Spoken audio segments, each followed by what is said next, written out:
मैं doctor Shashikant Singh MA 4th semester और BA 6 semester के विद्यार्थियों के लिए उत्खनन की विधियों पर प्रकाश डालने जा रहा हूँ। इतिहास के अध्ययन के लिए अनेक स्रोतों के साथ साथ उत्खनन का भी विशेष महत्व है। उत्खनन में जो हमें सामग्रियाँ मिलती हैं, अवशेष प्राप्त होते हैं, वह मूक होते हैं। उत्खननकर्ता उन मूक सामग्रियों के द्वारा किस प्रकार से इतिहास का निर्माण करता है, यह उसके ऊपर निर्भर करता है। किसी भी टीले का उत्खनन करने के लिए मात्र फावड़ा, कुदाल और बेलचे के द्वारा उत्खनन कार्य तो कराया जा सकता है और ऐतिहासिक सामग्रियों को प्राप्त किया जा सकता है, लेकिन यदि उसमें वैज्ञानिक विधि का ध्यान न रखा जाए तो हम वास्तविक इतिहास का निर्माण नहीं कर पाते हैं। सबसे बड़ी समस्या संस्कृतियों के काल निर्धारण में होती है। यदि किसी टीले के नीचे कई संस्कृतियां दबी हुई हैं तो फिर हमें इन संस्कृतियों के वास्तविक क्रम का ज्ञान नहीं हो पाता है। अतः हम यह कहना चाहते हैं कि उत्खनन में सबसे बड़ा महत्व उत्खननकर्ता के लिए वैज्ञानिक तरीके से उत्खनन करने का है। उसे यह जानकारी आवश्यक रूप से होनी चाहिए कि बिना उसकी जानकारी के हम वास्तविक इतिहास का निर्माण नहीं कर पाते। प्रारंभ में उत्खनन जो किया जाता था उसका ज्ञान विधि विहीन होता था। फ्रांसीसी पुरातत्वविद इसके प्रारंभिक चरण में किसी भी पुरातात्विक क्षेत्र का जब उत्खनन करते थे तो निर्धारित क्षेत्र में दूर दूर तक गड्ढे खोदते थे। यदि इसी बीच किसी दीवार या मकान का अवशेष प्राप्त हो जाता था तो वह इन गड्ढों को मिला देते थे। इसका सबसे बड़ा दोष यह होता था कि गड्ढों को मिलाते समय बीच के अवशेष नष्ट हो जाते थे। ऐसी स्थिति में हमें किसी भी स्थान के आकार का पता नहीं चल सकता था, साथ ही सामग्रियां भी नष्ट हो जाती थीं। इसीलिए आज हम इस विधि का प्रयोग बंद कर चुके हैं।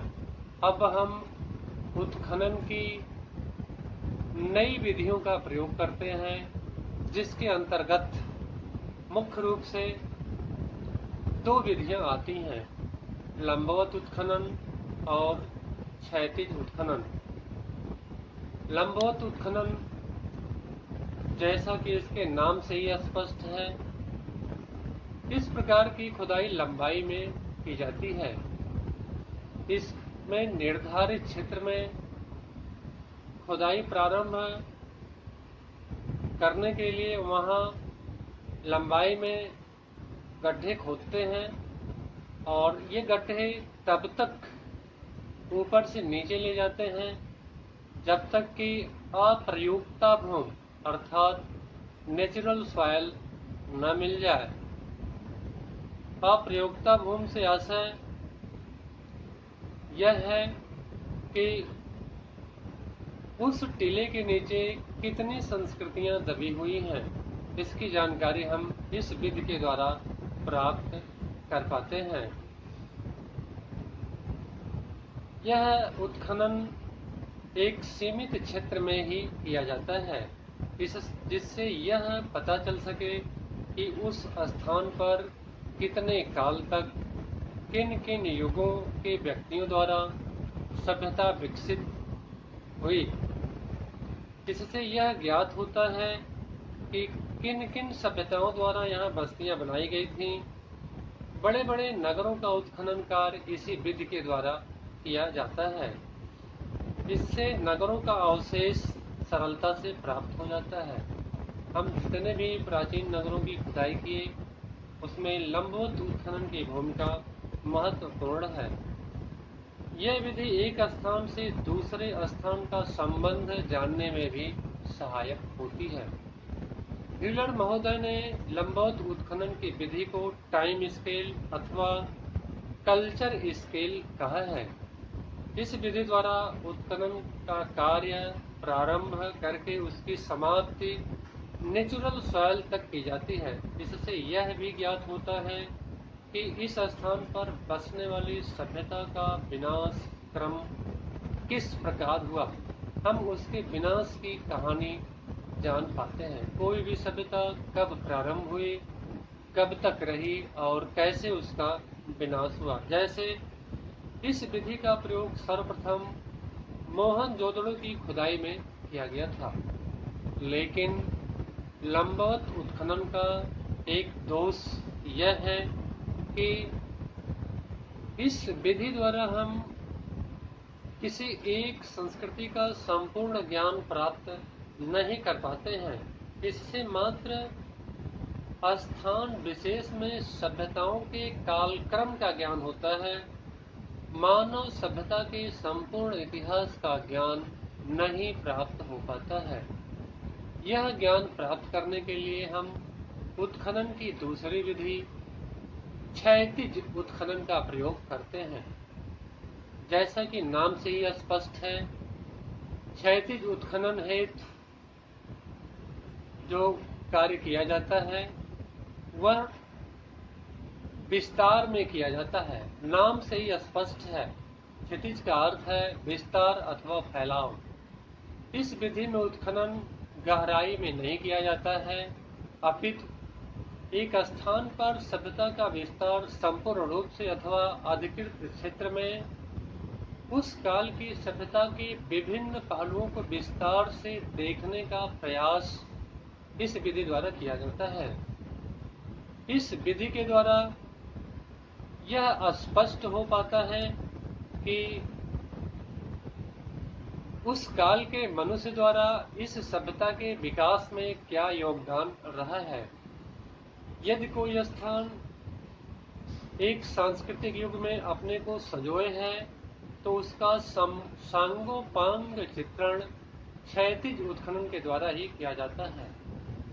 इतिहास का मूल उद्देश्य यथार्थ का मूल्यांकन है, जिसे हम बिना क्षैतिज उत्खनन के द्वारा संभव नहीं कर पाते हैं। व्हीलर के अनुसार किसी भी स्थान की प्राचीनतम सभ्यता का पूर्णतया दिग्दर्शन किसी क्षैतिज उत्खनन के द्वारा होता है। इस विधि का सर्वप्रथम प्रयोग तक्षशिला के सिरकप नामक किले की खुदाई में किया गया था और वहां से पार्सियन युग की सभ्यता का विवरण प्राप्त होता है।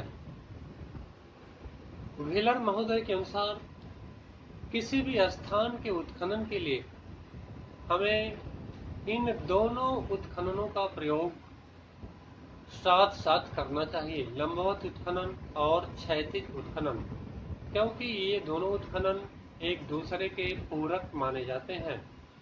किसी भी स्थान पर दोनों उत्खननों का प्रयोग पृथक पृथक नहीं किया जा सकता। अतः उत्खनन क्षेत्र का पूर्ण ज्ञान प्राप्त करने के लिए लंबवत उत्खनन के साथ साथ क्षैतिज उत्खनन भी अनिवार्य हो जाता है। पुरातत्ववेत्ता को सबसे पहले यह जानना आवश्यक होता है कि उस स्थान पर संस्कृति का कालक्रम क्या रहा है, और यह लंबवत उत्खनन के द्वारा ही निर्धारित हो पाता है। उसके बाद हम क्षैतिज उत्खनन कर उस स्तर के संपूर्ण मानव इतिहास को अवशेषों के माध्यम से व्यक्त करते हैं। दोनों विधियों से प्राप्त ज्ञान ही किसी स्थान के इतिहास की रचना में सहायक होता है। साधारणतया यह मान्यता है कि किसी भी स्थान का इतिहास विषयक ज्ञान सर्वप्रथम लंबवत और तत्पश्चात क्षैतिज उत्खनन के द्वारा प्राप्त किया जा सकता है। जैसा कि व्हीलर महोदय ने कहा है,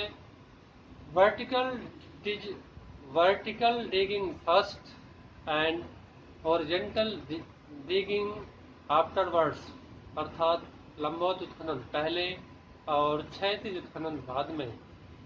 इस क्रम के अपनाने के पीछे कारण यह है कि उत्खनता पहले जान सके कि उसे कितनी गहराई तक उत्खनन करना है, उस हिसाब से वह उस क्षेत्र का विस्तार ले सकेगा और फिर वहां की सभ्यता की जानकारी वह पूर्ण रूप से प्राप्त कर सकेगा। किसी भी सभ्यता के सांस्कृतिक अवस्था की जानकारी केवल क्षैतिज उत्खनन से ही संभव है।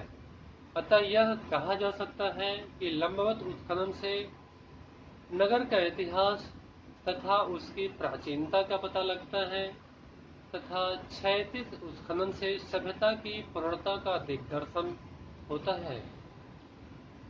व्हीलर महोदय ने दोनों विधियों के संबंध में लिखा है कि vertical digging is railway time table without train and the horizontal digging is railway train without time table, अर्थात लंबवत उत्खनन किसी भी सभ्यता की केवल ऐतिहासिक तिथि निर्धारण की जानकारी दे सकता है, जबकि क्षैतिज उत्खनन से किसी भी युग के संपूर्ण सभ्यता का पता लग सकता है।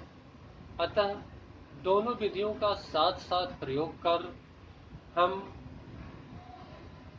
एक दूसरे के पूरक के रूप में प्रयोग करते हैं और उत्खनता दोनों विधियों का प्रयोग कर अपेक्षित जानकारी प्राप्त कर सकता है, जिससे वह अपने उत्खनन के लक्ष्य में सफल हो पाता है। बहुत बहुत धन्यवाद।